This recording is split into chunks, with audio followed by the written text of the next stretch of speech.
Alléluia. Rendez grâce au Seigneur, il est bon. Éternel est son amour. Oui, que le dise Israël, éternel est son amour. Que le dise la maison d'Aaron, éternel est son amour. Qu'ils le disent ceux qui craignent le Seigneur, éternel est son amour. Dans mon angoisse, j'ai crié vers le Seigneur et lui m'a exaucé, mis au large.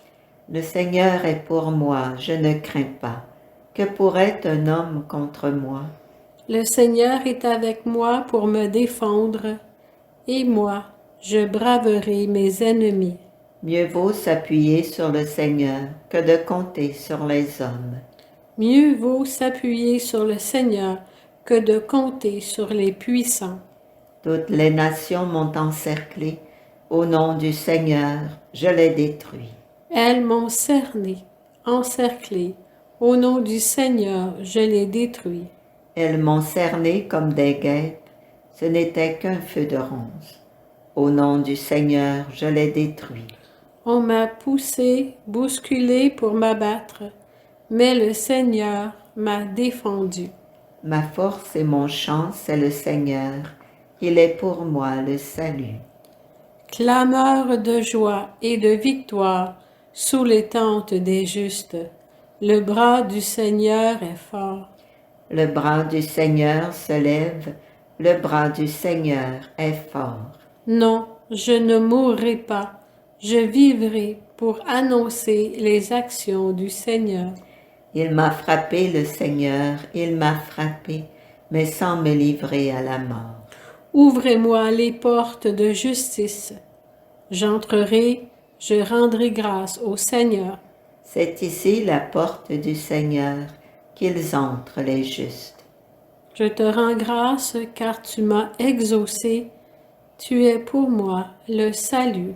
La pierre qu'ont rejetée les bâtisseurs est devenue la pierre d'angle.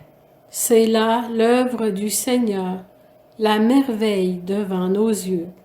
Voici le jour que fit le Seigneur, qu'il soit pour nous jour de fête et de joie. Donne, Seigneur, donne le salut. Donne, Seigneur, donne la victoire. Béni soit au nom du Seigneur, celui qui vient. De la maison du Seigneur, nous vous bénissons. Dieu, le Seigneur, nous illumine. Rameaux en main, formez vos cortèges jusqu'auprès de l'autel. Tu es mon Dieu, je te rends grâce, mon Dieu, je t'exalte. Rendez grâce au Seigneur, il est bon, éternel est son amour. Alors bonjour, durant la Semaine Sainte, nous avons médité sur les psaumes du Hallel, qui sont les psaumes 112 à 117. Nous avions toutefois pas abordé encore le psaume 117.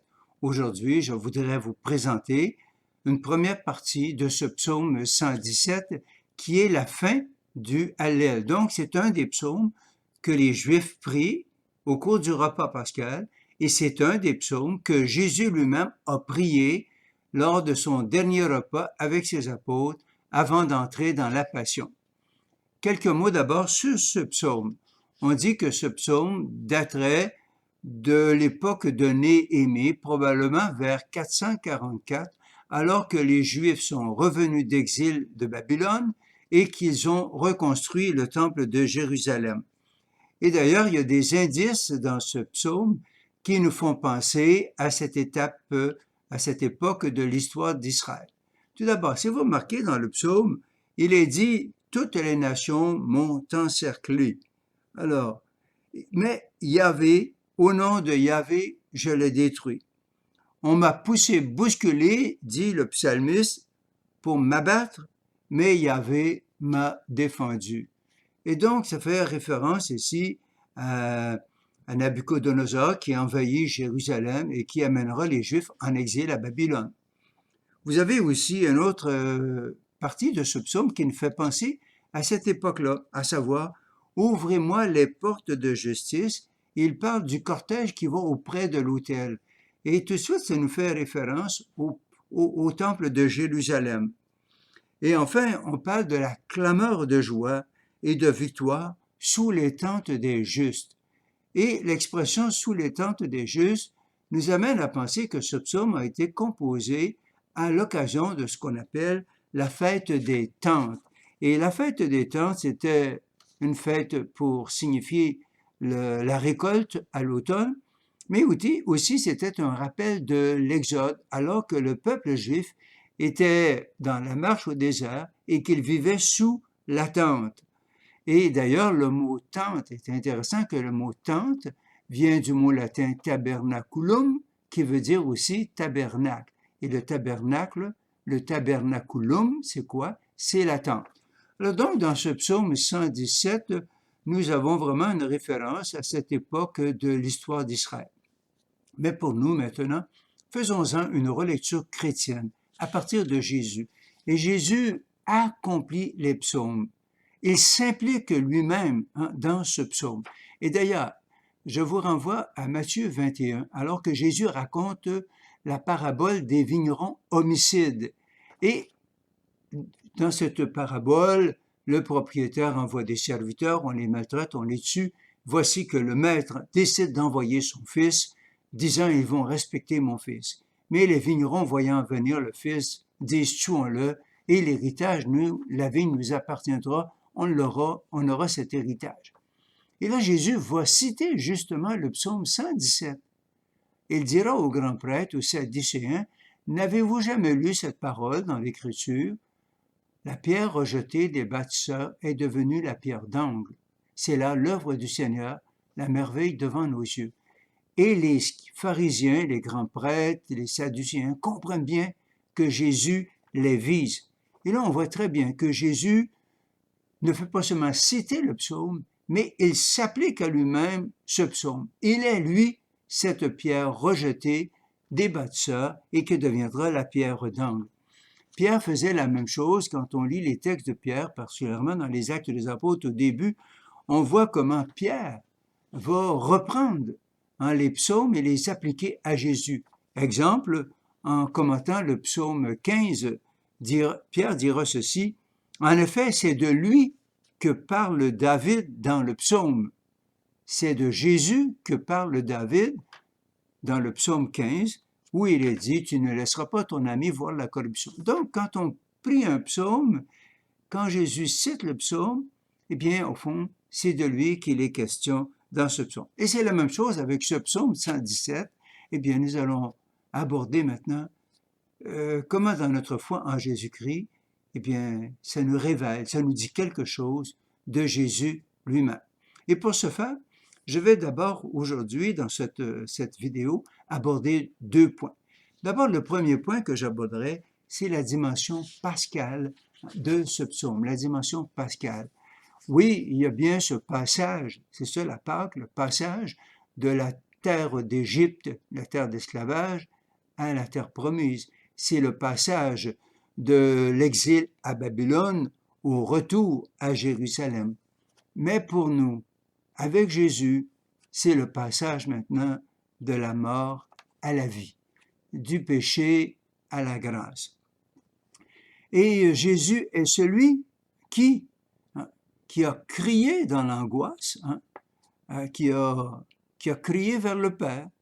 Jésus a été celui qui a été poussé, bousculé, cerné, encerclé, frappé. Il est au fond la pierre rejetée. Donc l'aspect mort qui est souligné dans ce psaume s'applique à Jésus. Jésus est celui qui est bousculé, frappé, la pierre rejetée. Mais aussi ce psaume s'appliquant à Jésus, c'est la résurrection, c'est la vie. Le Père l'a exaucé, comme dira le psalmiste. Le Père l'a défendu, l'a sauvé de la mort en le ressuscitant. Jésus est devenu la pierre d'angle. Jésus est devenu la pierre d'angle. Sa résurrection est jour de fête et de joie pour toute l'humanité, puisque Jésus a bravé le dernier ennemi qui est la mort. Vous voyez, je reprends des choses du psaume, mais en les appliquant maintenant à Jésus.